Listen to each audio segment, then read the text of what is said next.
1년 회기 중 가장 긴 무려 39일간의 대장정.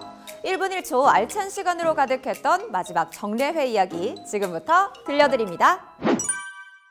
2022년 1월 13일 시행되는 지방자치법. 진정한 자치분권 시대를 활짝 열 수 있도록 도민 여러분의 많은 관심과 응원 부탁드릴게요. 예산결산특별위원회는 예산안 심사로 동분서주, 3차 추경 예산안과 내년도 예산안 심사를 마치며 이번 회기도 끝! 그 내용 지금 화면에 보이시죠? 긴 회기만큼이나 충북도의회도 바쁘다 바빠.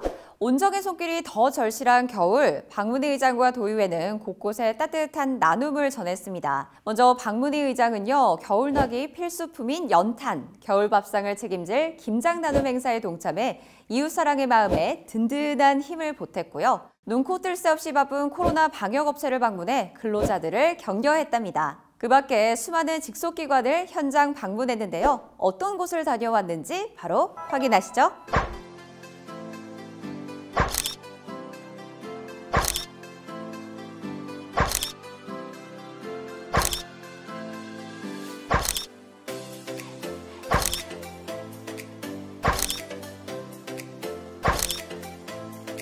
남부부터 북부까지 구석구석 소통하며 현장 공감 성공! 도의회는 기부로 나눔을 실천했죠. 사회복지공동모금회를 방문해 성금 전달 완료! 여기에 손소독제를 무려 5,000개! 방역 취약계층에 전했습니다. 잠시 기쁜 뉴스를 알립니다. 6명의 도의원이 우수의정 대상을 수상했습니다. 박수! 앞으로도 귀감이 되는 활동 부탁드릴게요. 아직 소식 더 남았습니다. 박문희 의장은 도민과 함께하는 한편 도의회 수장으로서 역할에도 최선을 다했는데요. 10월 11월에 열린 대한민국 시도의회 의장협의회에 참석해 충북의 현안을 건의했습니다. 몽골과의 우호 교류 소식 전해드립니다. 10월에는 몽골 전 대통령과의 간담회를 열었고요. 12월에는 울란바토르 시의회 의장과 영상회의를 개최했는데요. 두 나라가 상호 협력을 다짐했습니다. 오늘 이슈앤피플에서는 이상욱 의원님, 김영주 의원님 모시고 이야기 나눠보겠습니다. 두 분 안녕하세요. 네, 안녕하십니까. 네, 안녕하세요. 반갑습니다. 2021년을 마무리하는 시점에서 올 한 해 어떠셨는지 궁금한데요. 먼저 이상욱 의원님. 네, 올해는 참 다사다난했죠. 특히 우리 의회 차원에서 보면 지방자치법이 전면 개정됨으로써 새로운 출발을 하는 원년이 됐습니다. 그거에 큰 뜻을 두고 있습니다. 김영주 의원님은 어떠신가요? 네, 2021년도 도민 여러분께서 모두 힘들었듯이 의회도 이제 우여곡절이 많았습니다. 평상시의 의정 활동보다 굉장히 제약된 게 많았고요. 나름대로 의정 활동은 열심히 했지만 그래도 아쉬움이 많이 남는 한 해였던 것 같습니다. 자, 이제 본론으로 이야기를 들어가 볼까 하는데요. 먼저 이상욱 의원님과 이야기 나눠보겠습니다. 2022년 가장 중요한 이슈가 아닐까 싶은데요. 개정된 지방자치법에 따라서 인사권 독립이 시행되죠. 인사권 독립이 어떤 것인지 조금 더 쉽게 설명해 주시면 좋겠습니다. 지금까지는 그 의회 소속 공무원들에 대한 인사권이 도지사에게 있었습니다. 1월 13일부로 그 인사권을 의장에게로 옮겨옵는 겁니다. 그래서 의장이 그 의회에 소속된 임직원들에 대한 인사권을 행사하는 그런 것이 되겠습니다. 32년 만에 개정이다 보니까 안정적인 인사권 독립을 추진하는 게 중요할 것 같은데요.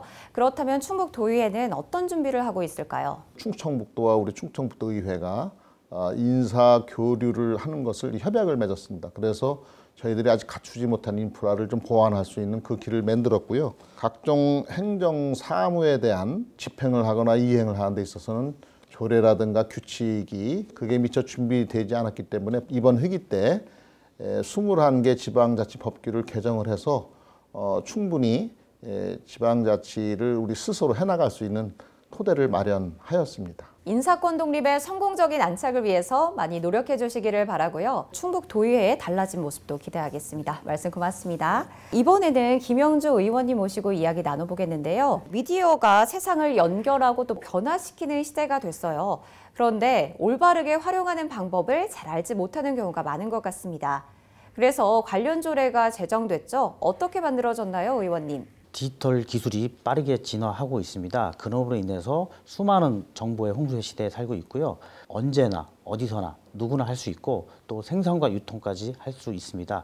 그럼으로 인해서 이제 학생들이 문별에게 그 정보를 받아들이는 것들을 경계하고 그리고 올바른 정보의 주체의식을 가지고 미디어 정보를 활용했으면 좋겠다는 차원에서 이 조례를 제정하게 되었습니다. 제대로 된 교육을 하려면 교육자의 전문성도 좀 중요할 것 같은데요.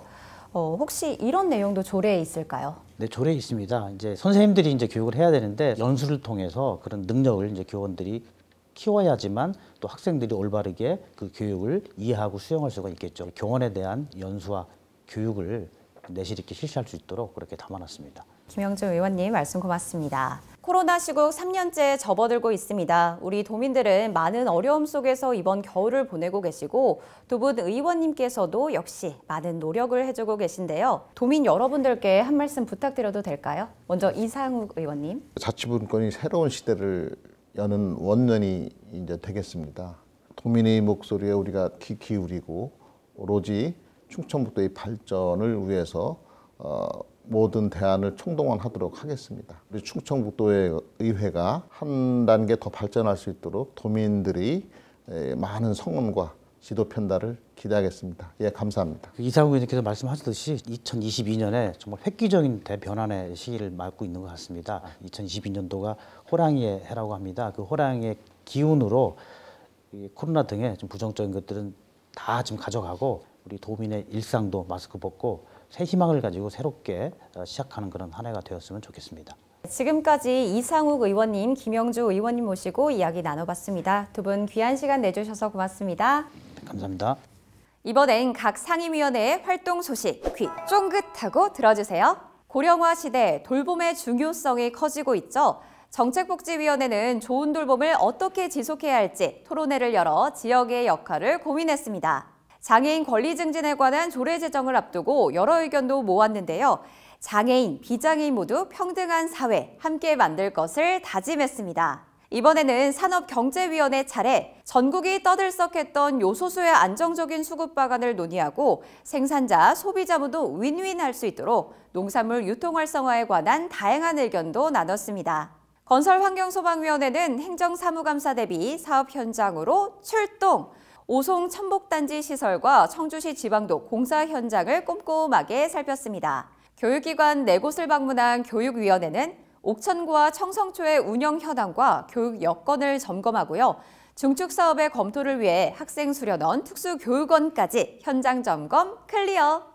5분 자유발언도 보고 가시죠. 소상공인에 대한 정부 지원과 연계된 손실보상은 미호강 프로젝트의 용역을 도민과 시민들의 이익을 위해 급식시설에 종사하는 노동자들이 쾌적하고 안전한 환경에서 일할 수 있도록 특수건강진단 서비스는 반드시 재개되어야 합니다.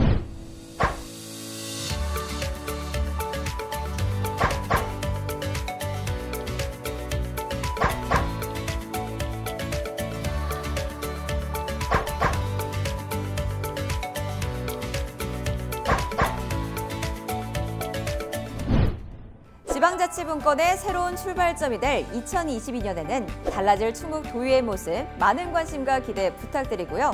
끝이 보이지 않는 코로나19 상황에서 방역수칙 철저히 지키면서 다시 지혜를 모아 위기를 헤쳐갔으면 좋겠습니다. 저는 여기서 인사드릴게요. 안녕!